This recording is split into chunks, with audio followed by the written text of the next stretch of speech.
और आपको सीधे संसद लिए चलते हैं, जहां प्रधानमंत्री नरेंद्र मोदी पहुंच चुके हैं और संबोधित कर रहे हैं। देख रहा है ये बजट सत्र है। मैं देशवासियों को जो गारंटी देता रहा हूं, क्रमशः रूप से उन गारंटियों को जमीन पर उतारना, इस लक्ष्य को लेकर के हम आगे बढ़ रहे हैं। ये बजट अमृतकाल का एक महत्वपूर्ण बजट है। हमें 5 साल का जो अवसर मिला है, आज का बजट हमारे उन 5 साल के कार्य की दिशा भी तय करेगा। और ये बजट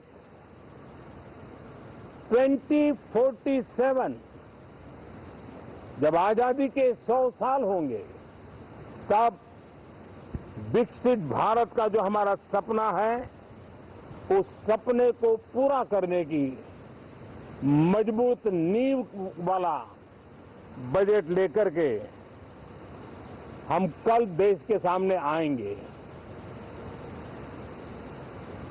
हर देशवासी के लिए एक गर्व की बात है कि भारत बड़ी इकोनॉमी वाले देशों में सबसे तेज गति से आगे बढ़ने वाला देश है।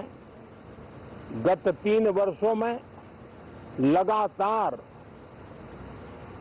8% ग्रोथ के साथ, 8% ग्रोथ के साथ हम आगे बढ़ रहे हैं, हम ग्रो कर रहे हैं।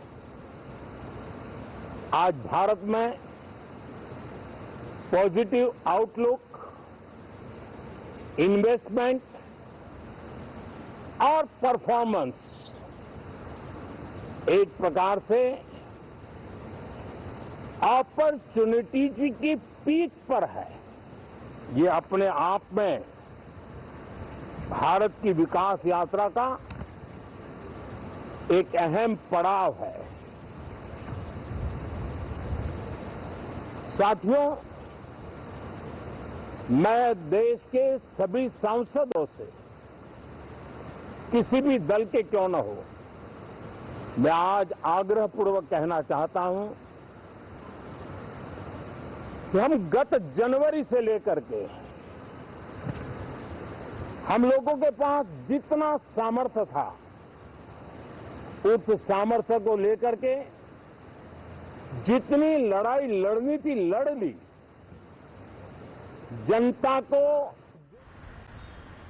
हम गत जनवरी से लेकर के हम लोगों के पास जितना सामर्थ्य था, उस सामर्थ्य को लेकर के जितनी लड़ाई लड़नी थी लड़ ली। जनता को जो बात बतानी थी बता दी।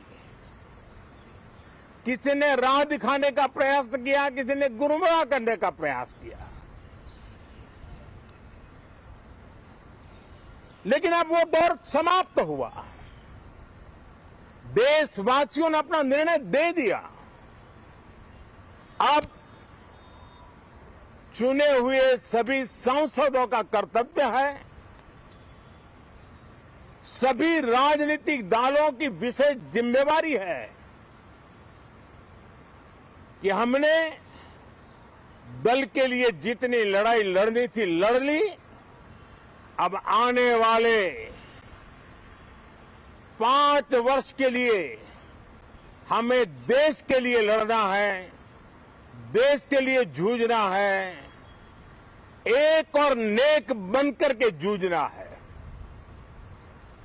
मैं सभी राजनीतिक दलों से भी कहूंगा कि आइए हम आने वाले 4 साढ़े 4 साल दल से ऊपर उठ करके सिर्फ और सिर्फ देश को समर्पित होकर के संसद के इस गरिमापूर्ण मंच का हम उपयोग करें। जनवरी 29 जब चुनाव का वर्ष होगा, आप उसके बाद जाइए मैदान में, सदन का भी उपयोग करना है कर लीजिए। वो 6 महीने जो खेल खेलने खेल लीजिए, लेकिन तब तक सिर्फ और सिर्फ देश के गरीब, देश के किसान, देश के युवा, देश की महिलाएं, उनके सामर्थ्य के लिए, उनको एम्पावर करने के लिए जन भागीदारी का एक जन आंदोलन खड़ा कर करके 2047 के सपने को पूरा करने के लिए हम पूरी ताकत लगाए। मुझे आज बहुत दुख के साथ कहना है कि 2014 के बाद कोई सांसद 5 साल के लिए आए,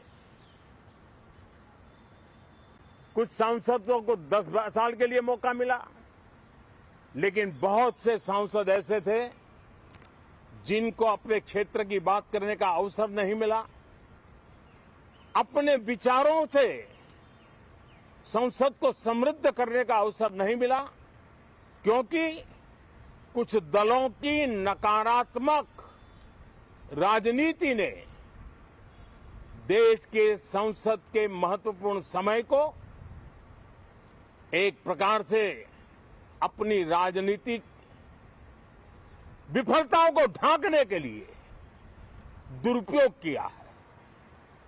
मैं सभी दलों से आग्रहपूर्वक कहता हूं कि कम से कम जो पहली बार सदन में आए हैं, ऐसे बहुत बड़ी संख्या में हमारे माननीय सांसद हैं और सभी दल में हैं, उनको अवसर दीजिए, चर्चा में उनके विचारों को प्रकट करने का मौका दीजिए, ज्यादा से ज्यादा लोगों को आगे आने का अवसर दीजिए।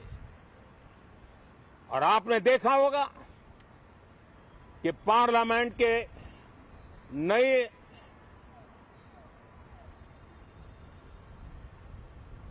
संसद गठन होने के बाद जो पहला सत्र था,